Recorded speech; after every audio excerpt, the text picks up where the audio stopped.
शासनपति प्रभु महावीर स्वामी को हम वंदन करते हैं। सभी गुरु भगवंतों को तिकोतों के पाठ से वंदन करते हैं। श्रद्धावान भाई और बहनों, आपके अंदर विराजित आत्मा को माजलगांव से सुभाष कोठारी का सादर प्रणाम, सादर जय जिनेन्द्र। अंतगढ़ सूत्र पर मेरा ये 55वां वीडियो है। कल हम देखे थे सोमिल ब्राह्मण ने कार्य करने के पश्चात उसको डर लगने लगा और डर लग के वो इधर उधर देखा और कोई नहीं दिखना, इस ढंग से वो वहाँ से निकल गया। आगे गुरु भगवान समझाते हैं, सोमिल ब्राह्मण के द्वारा सिर पर अंगारे रखे जाने पर घनसुकमाल अंगार को शरीर में महावेदना उत्पन्न हुई। उसके शरीर के अंदर वेदना उत्पन्न हुई, ऐसे गुरु भगवंत कहते हैं। फिर ये गुरु भगवंत को किसने कहा? गजसुकमाल बोला क्या मेरे को वेदना हो रही बोल के? गजसुकमाल ने बोला नहीं मेरे को वेदना हो रही बोल के। और तीसरा कोई वहां पर नहीं भी था। फिर उसको वेदना हो रही है, गुरु भगवंत को कैसा पता चले? मेरे पैर में कांटा चुभा तो मैं अगर आपसे कहूं कि मेरे को दर्द हो रहा है, उस समय आपको मालूम होगा कि दर्द हो रहा। अगर मैं खामोश बैठा, आपको कैसा पता चलेगा? लेकिन गुरु भगवंत हमारे को समझाते हैं, जैसी थोड़ी भी अग्नि का स्पर्श अगर हमारे को हो जाए तो कितनी वेदना होती है, कैसे हम चिल्लाते हैं। ये अनुमान से गुरु भगवंत ने कहा उसको थोड़ी सी अग्नि का स्पर्श नहीं हुआ, उसके सर पर अग्नि ही तैयार थी, अग्नि ही प्रज्वलित हुई, तो फिर कितनी वेदना हुई होंगी। ये अनुमान से गुरु भगवंतों ने हमें कहा कि इतनी भयंकर वेदना उनको हुई, फिर भी उन्होंने कुछ बोला नहीं। उन्होंने क्या किया?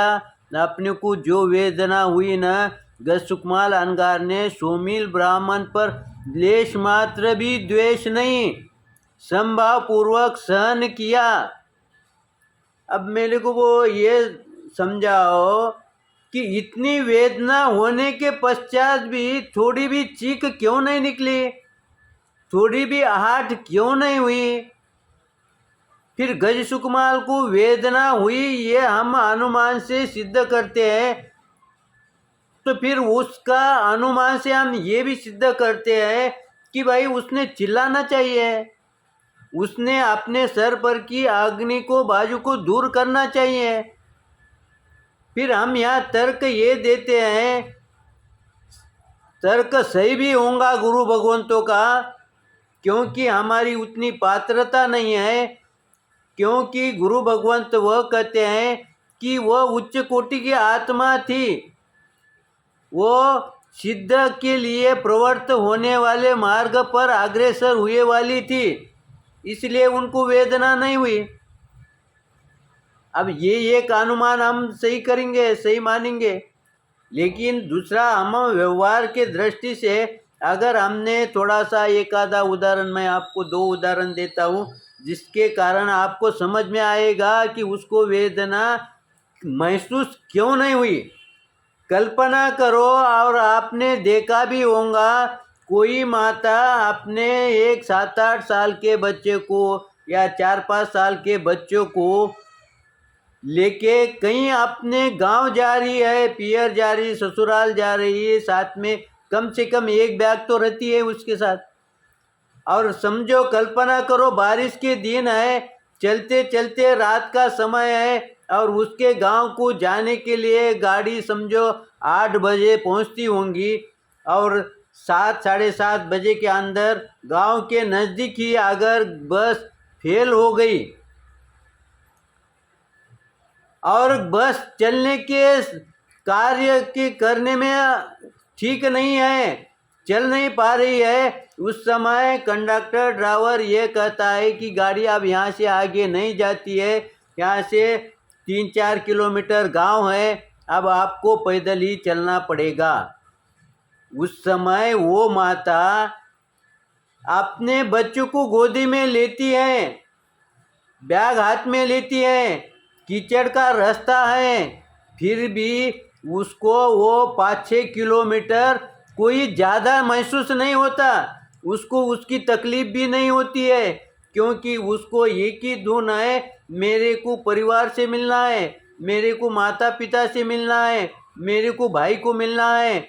उस समय उसको ये पता नहीं चलता मेरे गोदी में बच्चा है 5-6 साल का, मेरे पास बैग है, फिर भी कीचड़ का रास्ता है, मैं पैदल चल रही हूँ, इसका उसको कोई भी लेश मात्र भी दुख भी नहीं होता, बोझा भी नहीं होता है। जैसे ही घर पर जाती है वो आनंद से, प्रसन्न चित्त से, एकाग्र मन से बातचीत करती है। वो कभी परिवार वालों को ये कहती है क्या कि मेरे को बोझा हो गया, मैं कैसे आई, ये दुख बताती है क्या? अगर दूसरा उदाहरण देना चाहिए, अगर आपको एकाधा कांटा चुभ गया तो आप कोई कार्य को जा रहे हैं, जब तक वो कांटा नहीं निकालेंगे तब तक आपका शरीर चैन से बैठने नहीं देगा, आपका मन नहीं लगेगा। आप पहले वो कांटा बाजू को निकालेंगे, फिर आगे चलेंगे। हम जब देहात में देखते हैं, जो कि करडई नाम की एक फसल है जिसका तेल निकाला जाता है, आपके इधर क्या बोलते ये मेरे को पता नहीं, इंग्लिश में क्या बोलते ये मेरे को पता नहीं, लेकिन उस वनस्पति को कांटे होते हैं, कांटे होते हुए भी किसान उस फसल से वो अनाज बाजू करता है, कांटे अलग करता है, उसके पैर में कुछ भी नहीं होता, क्योंकि उनको मालूम है कि ये अन्न है, अन्न पर जूते का पैर, चप्पल का पैर नहीं जाना चाहिए, वो पैर में कुछ पहनते नहीं हैं और उनको कांटा तकलीफ देता ही नहीं। कांटा तकलीफ क्यों नहीं देता है? क्योंकि उनके पैर की जो चमड़ी है, जो स्किन है, वो इतनी जाडी होती है कि वो जो कांटा चुभता है वो नीचे तक पहुंच भी नहीं पाता। वो चुभता है लेकिन ऊपर के जाड़े चमड़ी में ही पहुंचता है, आगे नहीं बढ़ सकता, तो उसको वो महसूस ही नहीं होता, क्योंकि उसकी वो जो चमड़ी है वो निस्तेज बने वाली हुई होती है, उसको बिल्कुल उस कांटे की तकलीफ नहीं होती है, फिर उसको कांटा चुभा नहीं क्या। और वही अगर समझो हमारे हाथ में चुभा तो हम उसको 3 बार सुई से चश्मा लगा के देखते हैं और निकालने की कोशिश करते हैं, वो निकालता है नहीं, पैर को झटक दिया, हो गया उसका कांटा दूर। अगर अंदर रहा भी तो उसको कोई भी प्रकार की तकलीफ नहीं देती है, आपने देखा भी होगा, अनुभव भी करके देख सकते हो आप, उसको तकलीफ नहीं होती। वैसा ही ये गजसुकमाल का जीव इतना ध्यान में, इतना चिंतन में, इतना एकाग्र हो गया कि उसको ये पता ही नहीं चल रहा कि मेरे सर के ऊपर अग्नि जल रही है, उसको पता ही नहीं है। उसका योग, मन, वचन और काया इतनी एकाग्र हो गई अंतर आत्मा में, अपने ध्यान के अंदर वो इतना लीन हो गया कि उसके ऊपर जो भी अग्नि लगी है, उससे जो चमड़ी जल रही है, त्वचा जल रही है, उसको लेस मात्र भी दुख नहीं हो रहा, क्योंकि उसका जो मन है ना वो शरीर के पास नहीं है, उसका मन अंदर एकाग्र हुआ है, अपने ध्यान के अंदर एकाग्र हुआ है। जब इस तरह की क्रिया होती है आज भी हमारे व्यवहार में, तो हमारे को कोई भी प्रकार की तकलीफ नहीं होती है। इसीलिए गजसुकमाल पर इतने कठिन प्रसंग होते हुए भी उसको उसका दुख महसूस नहीं हुआ, उसको कष्ट महसूस नहीं हुआ। कष्ट होते हुए क्योंकि उसने ये जान लिया ये जो जल रहा है ना ये शरीर है। उसने शरीर और आत्मा को एकदम अलग कर दिया, जिसके कारण उनको तकलीफ नहीं हो रही। हम शरीर और आत्मा को इतना एक जो मिलाते हैं, जैसे पानी के अंदर दूध मिला हुआ होता है, उस तरह से हमारा शरीर और मन मिले हुआ है, इसलिए हमारी को तकलीफ होती है। लेकिन उसने उसका विघटन ऐसा किया जैसे दूध का दही बन गया तो वो वापिस एक जीव नहीं होता, वैसा ही उसने अपने शरीर और आत्मा का ऐसा विघटन किया कि वो बाद में एक क्षण के लिए भी नज़दीक नहीं आते थे, जिसके कारण गज सुकमाल को दुख बिल्कुल नहीं महसूस होता था। इस तरह से समय को देखते हुए हम यहाँ पर रुकते हैं। मेरे ओर से कुछ गलत हुआ होगा तो उसके लिए आप क्षमा करेंगे। सही लगा तो लाइक करें, शेयर करें, इसी आशा के साथ ओम शांति।